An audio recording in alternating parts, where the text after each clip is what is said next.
I thought it was time to reintroduce myself. Hi, I'm Eliza.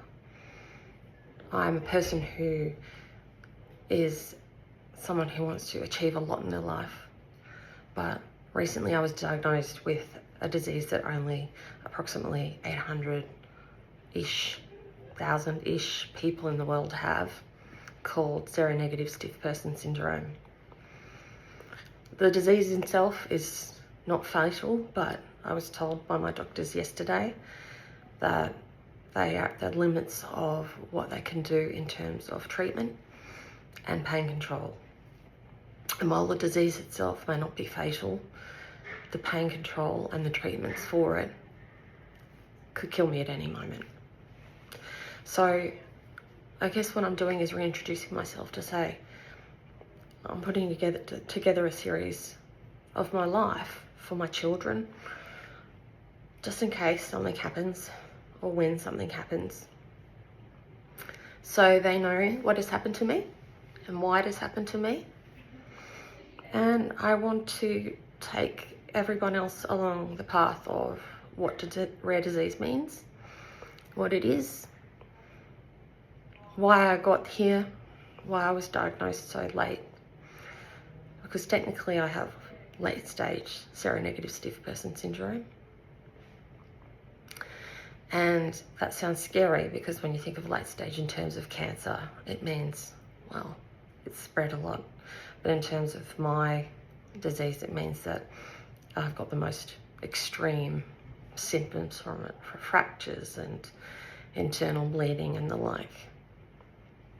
So, in light of my doctors telling me yesterday that I am at the limits of treatment here in Australia, and in the light of me having to, I guess, give up the rest of my business and really rethink my life, I thought it would be useful to take you from where I was as someone who was desperately there to achieve.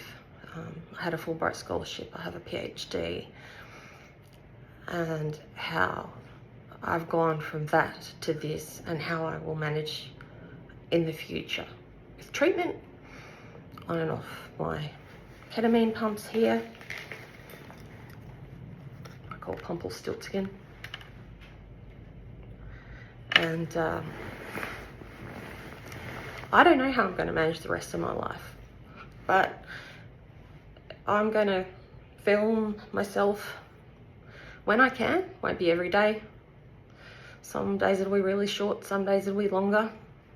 I don't really have a plan, but I want to record my life, largely for my boys. I don't know if I'm going to live 6 days, 6 months, 6 years, or even another 6 decades. It's possible.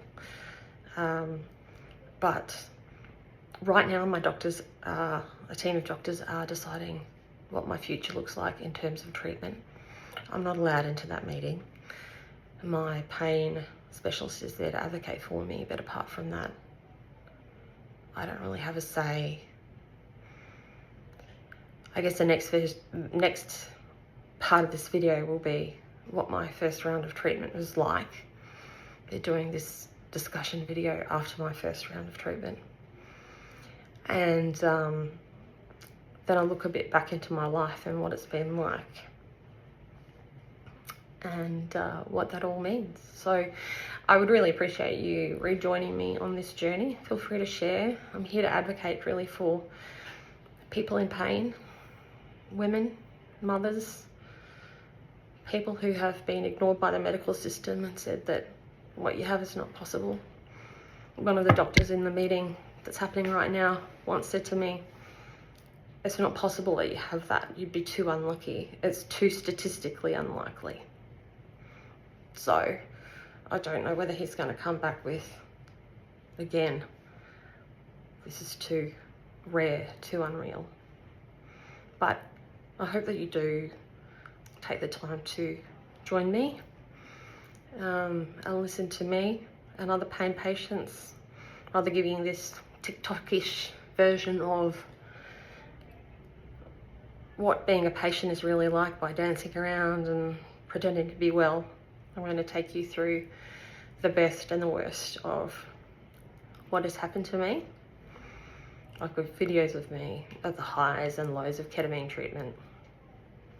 And boy, that's going to be some interesting viewing for you. So please do like and share and understand how you can go from being a person who wants to achieve the world to a person who wants to achieve being here as long as possible for their family. Lots of love to everyone. I look forward to sharing what my life looks like with you. Thank you.